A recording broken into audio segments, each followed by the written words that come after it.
अगली खबर की तरफ बढ़ते हैं। कल प्रधानमंत्री नरेंद्र मोदी बागेश्वर धाम आ रहे हैं। प्रधानमंत्री मोदी पहली बार मध्य प्रदेश में किसी संत के आश्रम पहुंचकर कार्यक्रमों में शामिल होने वाले हैं। धीरेन्द्र शास्त्री और नरेंद्र मोदी की मुलाकात की बातें कुछ साल पहले सोशल मीडिया में बहुत तेजी से वायरल हुई थी। तस्वीरें भी वायरल हुई थी। इस बीच हमारे रिपोर्टर्स भी बागेश्वर धाम पहुंचे। नरेंद्र मोदी और बाबा बागेश्वर की मुलाकात का पूरा सच क्या है, ये हमारे रिपोर्टर ने भी बाबा बागेश्वर से पूछ लिया। एक एक डिटेल देखिए इस रिपोर्ट में। बागेश्वर सरकार का आशीर्वाद राजनीति और लोकनीति में बड़े बड़े काम बना देता है। अगर ये समझना हो तो नेताओं की इन तस्वीरों से समझ लीजिए। बड़े बड़े नेता, मंत्री और मुख्यमंत्री बाबा बागेश्वर के दरबार में हाजिरी लगाने पहुंचते रहते हैं। महाराष्ट्र के मुख्यमंत्री देवेंद्र फडणवीस कई बार बागेश्वर धाम आ चुके हैं। उन्हें जब भी मौका मिलता है बाबा बागेश्वर से आशीर्वाद लेना नहीं भूलते। मध्य प्रदेश के मुख्यमंत्री मोहन यादव का बागेश्वर धाम से कनेक्शन राजनीति में आने से पहले का है। पूर्वोत्तर राज्य असम के मुख्यमंत्री हिमंता बिस्वा शर्मा भी बाबा बागेश्वर के मुरीदों में है।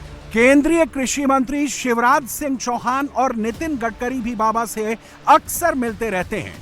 केंद्रीय मंत्री बनकर दिल्ली जाने के बाद भी सन्यासी बाबा का आशीर्वाद लेने शिवराज चौहान अक्सर बागेश्वर धाम आते रहते हैं। पूर्व मुख्यमंत्री और कांग्रेस नेता कमलनाथ भी उन नेताओं में हैं जिनका छतरपुर में बाबा बागेश्वर के दरबार में आना लगा रहता है। उठाओ तो ना।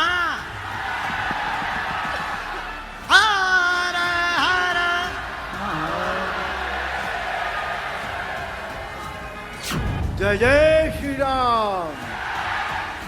रामायण सीरियल में राम का किरदार निभाने वाले अरुण गोविल भी बाबा बागेश्वर के दरबार में आकर आशीर्वाद ले चुके हैं। मैं राम जी का ध्यान नहीं करता, पूछिए क्यों नहीं करता। वो अब मेरठ से बीजेपी के सांसद हैं। बाबा के मुरीदों की संख्या लाखों में नहीं करोड़ों में है। तो मैं किसका ध्यान करता हूँ? मैं हनुमान जी का ध्यान करता हूँ, क्योंकि जहां हनुमान है वहां राम तो होंगे ही होंगे। वहां राम जी को आना ही होगा।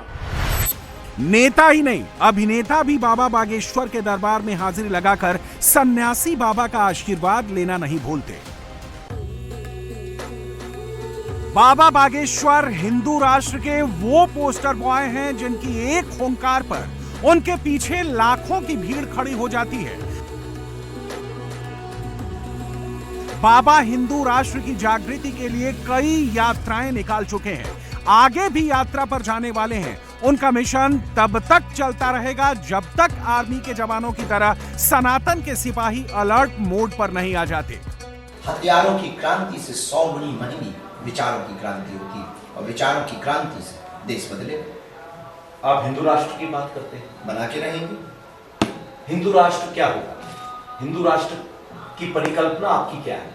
हिंदू राष्ट्र की परिकल्पना में वसुधैव कुटुंबकम की चर्चा ही चरतार्थ रहेगी। मुसलमानों को भी रहने का अधिकार रहेगा, ईसाइयों को भी रहने का अधिकार रहेगा, यहूदियों को भी रहने का अधिकार रहेगा, पारसियों को भी रहने का अधिकार रहेगा। पर कायदा क्या होगा?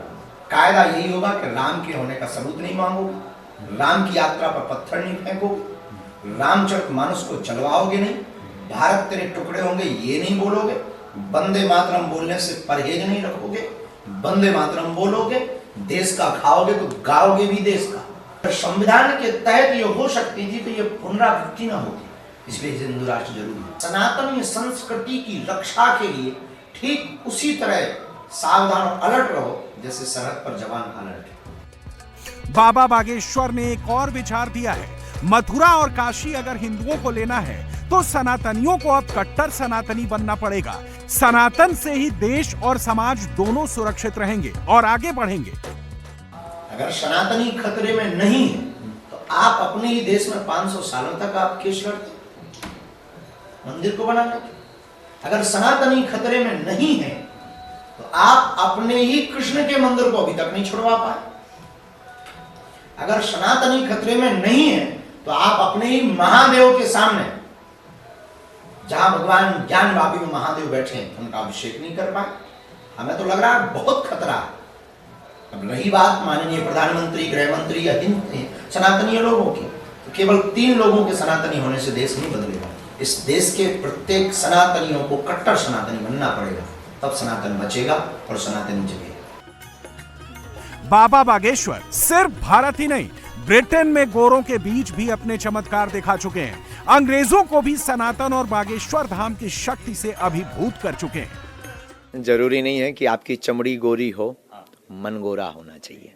तो हमारी दृष्टि में सब मानव समान है। वहां गए, बस बालाजी की कृपा थी, 2-4 छह बालाजी के बड़े बड़े चमत्कार दिखाए, वो भी अंग्रेज भी बोले oh it is man very powerful. तब हमने कहा I am not powerful but lord Hanuman it's very powerful. बार बार मरना नहीं है, एक बार बचना नहीं है, पर सनातन का कार्य करते ही रहेंगे। कोई लाख कोशिश करे हमें चुप कराने की, पर किसी की सामर्थ्यता नहीं है। हम झुकेंगे नहीं, हम रुकेंगे नहीं, हम सनातन का झंडा लेकर बढ़ते ही रहेंगे। और जब तक आपको भी भगवान रंग में रंग नहीं देंगे, छोड़ेंगे नहीं। हम पर गुरु कृपा है, हम पर बालाजी की कृपा है। आपके मानने या ना मानने से हमें कोई फर्क नहीं पड़ता। ना हम ईश्वर हैं, ना हम कोई चमत्कारी आदमी हैं, ना हम कोई बहुत बड़े साधु हैं, ना हम कोई भगवान है। हम एक साधारण इंसान, हम इंसान। अब बागेश्वर धाम में 26 फरवरी तक बुंदेलखंड महाकुंभ हो रहा है, जिसमें देश के बड़े बड़े साधु संत पधार रहे हैं। इनमें तुलसी पीठाधीश्वर रामभद्राचार्य, बाबा रामदेव, आचार्य बालकृष्ण, स्वामी चिदानंद सरस्वती, आचार्य महामंडलेश्वर, स्वामी अवधेशानंद गिरी और साध्वी ऋतंभरा जैसे अनेकों संत महंत शामिल हैं। 23 फरवरी का दिन बागेश्वर दरबार और उनके लाखों भक्तों के लिए यादगार बनने जा रहा है, जब प्रधानमंत्री नरेंद्र मोदी बागेश्वर धाम पहुंचेंगे। छतरपुर के गढ़ा गांव में धीरेन्द्र शास्त्री 100 बेड वाले कैंसर हॉस्पिटल का निर्माण करा रहे हैं, जिसकी आधारशिला प्रधानमंत्री नरेंद्र मोदी रखेंगे। जय श्याराम, जय बागेश्वर धाम की, बालाजी महाराज की जय। इस बार महाशिवरात्रि का पावन उत्सव बहुत भव्य और दिव्य होने वाला है, और हम सब इस वीडियो के माध्यम से हम आपको एक बहुत ही बड़ी खुशखबरी देना चाह रहे हैं। बहुत प्रसन्नता का विषय है, और हाँ, हर हाल में पहुंचना जरूर है, क्योंकि एक अपने पावन तीर्थ बागेश्वर धाम बुंदेलखंड की जो लगभग 17 जिलों का यह बुंदेलखंड की हृदय स्थली में विराजमान श्री बागेश्वर बालाजी का स्थान है। एक यहाँ नया इतिहास रचने जा रहा है, और वो अनूठा इतिहास यह है, 23 फरवरी को भूमि पूजन है हॉस्पिटल का, कैंसर हॉस्पिटल का। और इस कैंसर हॉस्पिटल के भूमि पूजन में पता है कौन आने जा रहा है? हमारे भारत के वर्तमान समय में सबसे ज्यादा लोकप्रिय, जिन्होंने भारत को पूरी दुनिया में एक ऐसी स्थिति पर पहुंचाया है जहां पूरा विश्व आशा और अपेक्षा के साथ देख रहा। वर्तमान में भारत विश्वामित्र का भारत विश्वमित्र की भूमिका निभा रहा। इसी विश्वमित्र की भूमिका में विश्वमित्र बंधुत्व का कार्य का निर्वहन करने वाले भारत के लोकप्रिय प्रधानमंत्री माननीय श्री नरेंद्र मोदी जी 23 फरवरी को बागेश्वर धाम पर आ रहे हैं। हम सब भव्य दिव्य तैयारी करें। हर मंगलवार और शनिवार को बागेश्वर धाम में हजारों भक्तों की लाइन लगती है।